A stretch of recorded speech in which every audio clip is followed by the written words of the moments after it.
The law of identification, perhaps the most profound law that there is, which can explain to us the essence of Vedanta and how this reality actually works. This law states whatever you identify yourself with, you become. I will repeat it because this is very important. Whatever you identify yourself with is what you become. Now we can look at many examples for this and just watch this. You just decide what it's going to be, who you're going to be, how you're going to do it. Just decide. And then from that point, the universe is going to get out your way. I was obsessed about this story. Obsessed about it. I ate, slept, thought all the time about The Color Purple. I moved to Chicago. I get a call from a casting agent asking, would I like to come and audition for a movie? I've never gotten a call in my life from anybody for a movie or anything like that. And I say, is it The Color Purple? And he says, no, it's a movie called Moonsong. And I go, well, I've been praying for The Color Purple. And I go to the audition, and of course it was The Color Purple. Do you understand that all of this entire event is happening inside you? Look at how each of these individuals, before they achieved what they wanted to achieve, identified themselves with what they wanted and who they wanted to be. Now, this is just the surface level of the law of identification. We can go deeper and deeper into the rabbit hole to the source of creation itself just by understanding this one law. And that is what we will do in this video. Now, there are two stages of identification in general. Stage 1 is the identification with the body-mind complex and the ego.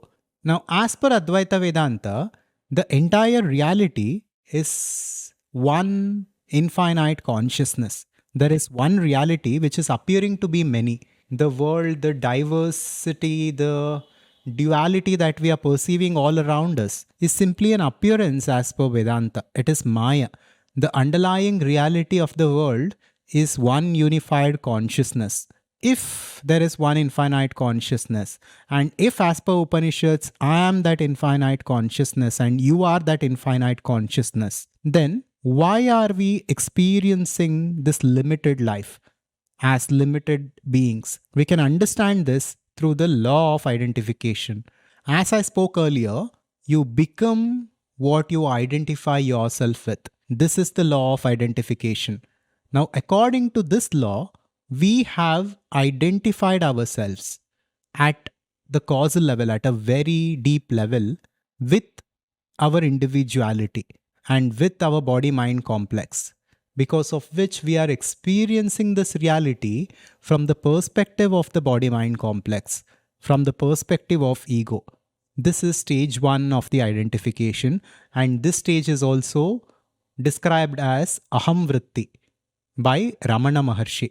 Ramana Maharshi said Aham Vritti is the primary thought, primary point of identification where we identify ourselves with. And this I thought is nothing but the ego or identity. Now let's talk about stage 2.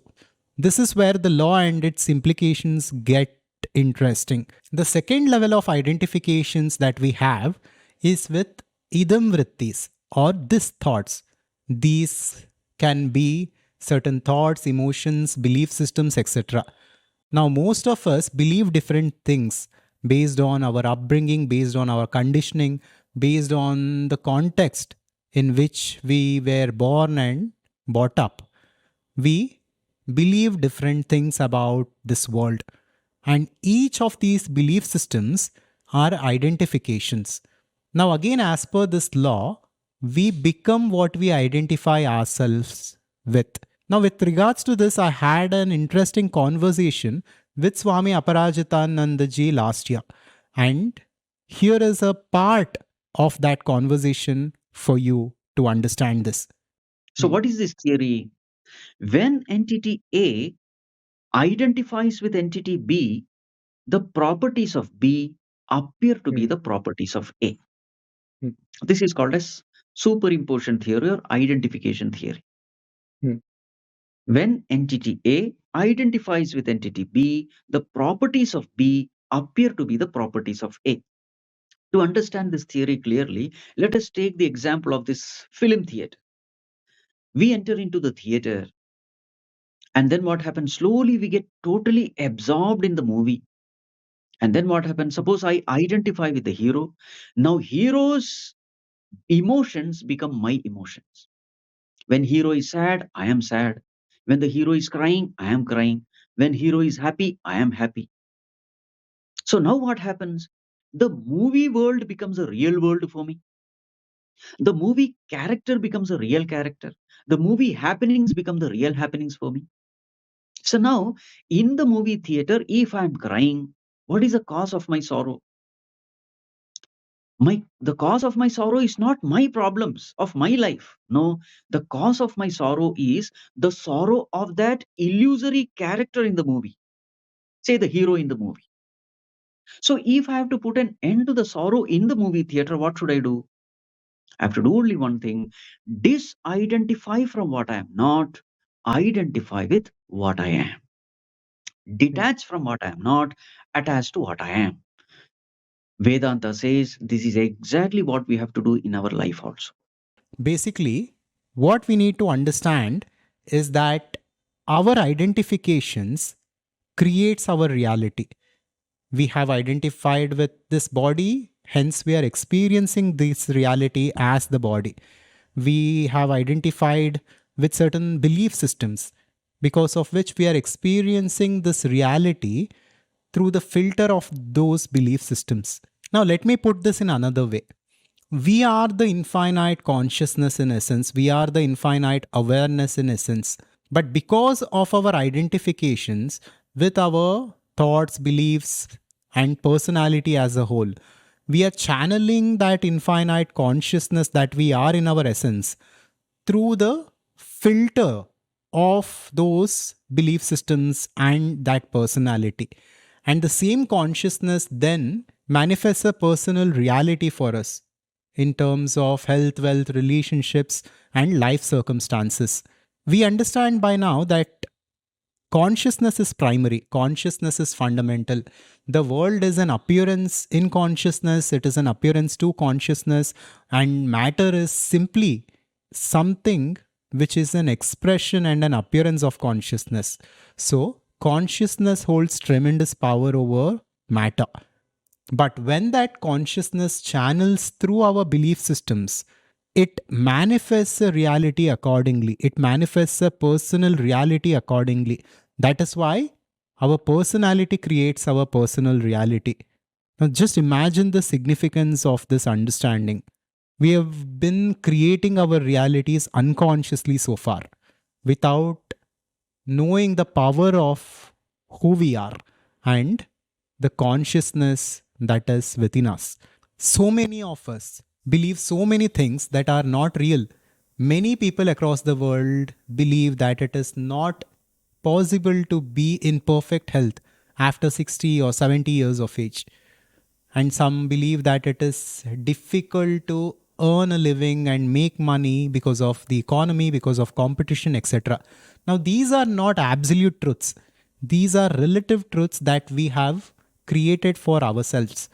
And the consciousness that we are is channeling through these belief systems and is manifesting a certain kind of reality for us. At least this is how we can understand the reality, understand the manifested reality. Now, as per Advaita Vedanta, the entire creation itself is false and there is no creation. There is only that pure awareness. But all of this that I'm speaking right now is from the lower perspective, from the perspective of the transactional reality.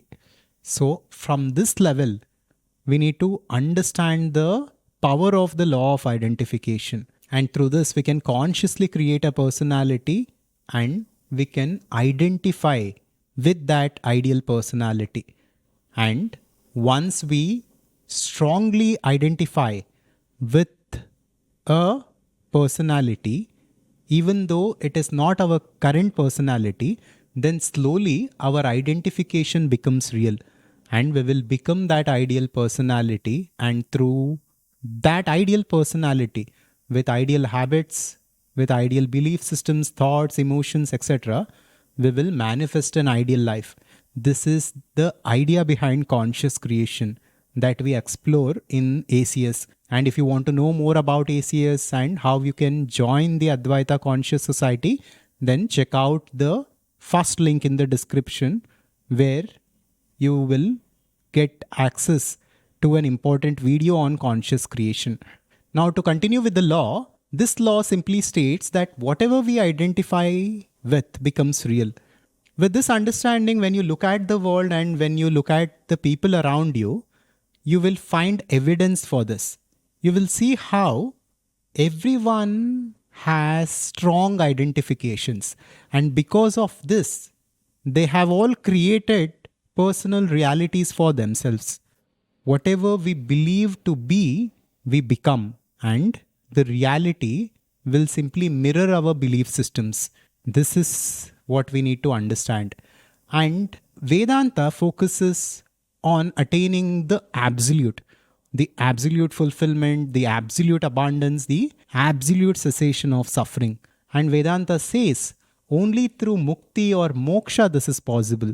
Only through enlightenment or liberation this is possible. And enlightenment is simply about the absolute disidentification from all objects and phenomena. So, absolute disidentification is liberation. Liberation is nothing more than the recognition of the fact of who we actually are, even here and now. And it is simply about going beyond the identifications. Now, I'm not saying that this is easy, but I'm saying that it is possible, and at least in theory, it is simple. We need to go beyond our identifications. We need to go beyond all identifications in order to achieve true freedom. Now, conscious identifications are not a problem. Only the unconscious identifications are the problem. When we consciously identify with positive belief systems and a positive personality, we can live a positive life in this world. And there is no problem with that. Because when identifications are conscious, we have the power to disidentify also. But the issue is with the unconscious identifications that we need to overcome. So I hope this law was valuable to you. Begin to apply this in your life. Just go within yourself and introspect and look at your own unconscious identifications. Take an account of all your deep-seated belief systems and thoughts. And through this awareness, you can rewrite them and create a new life for yourself. So this was the message that I wanted to convey. And next, to understand the nature of consciousness as the source code of creation, check out this important video that we had made on consciousness. Thank you, and I will see you in the next one. Subscribe to Adhvaitha to wake up. Shivoham.